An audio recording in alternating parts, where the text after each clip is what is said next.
Hello there and welcome to another video comparing iOS 1 versus iOS 5. I have before me, as mentioned before, an iPhone 2G running iOS 1.0.2 and an iPhone 4S running iOS 5.1. So in today's video I'm going to showcase the camera app and how that has evolved from the original iPhone to the iPhone we have of today.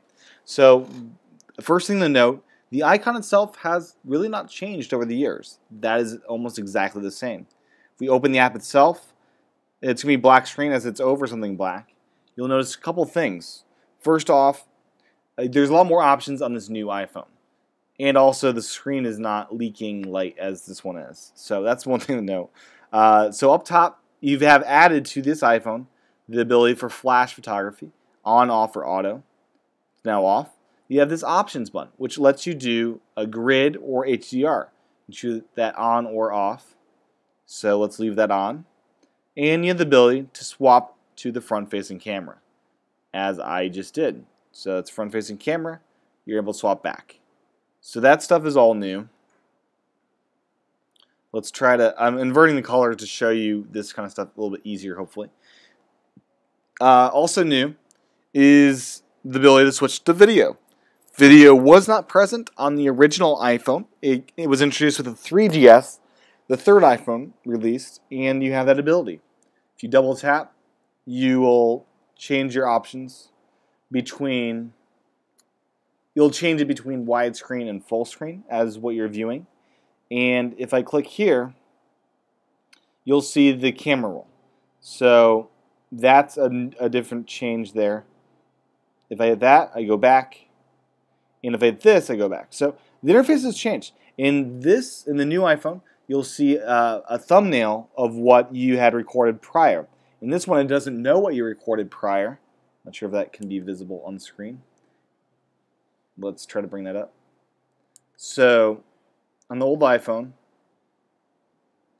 there's an icon right there that takes you to the camera roll. Versus this one, it does that. So what you'll also notice here is that stays blue with that little thing there. You still keep that blue with the new iPhone, the iOS 5.1, but it's now a camera icon to indicate you're going to go back to your camera when you're doing that. So let's go back to the camera. Something else to note, the new iPhone has this new gesture. So you can actually switch with the gesture to go to your camera roll. And once you're done with that, you just flip back and forth. So gestures are ever present in this new iPhone. Another thing to note here, the lock screen of this new iPhone has a camera icon. That's not present in the original iPhone. So you'll notice they have this camera button. If you tap it, it bounces.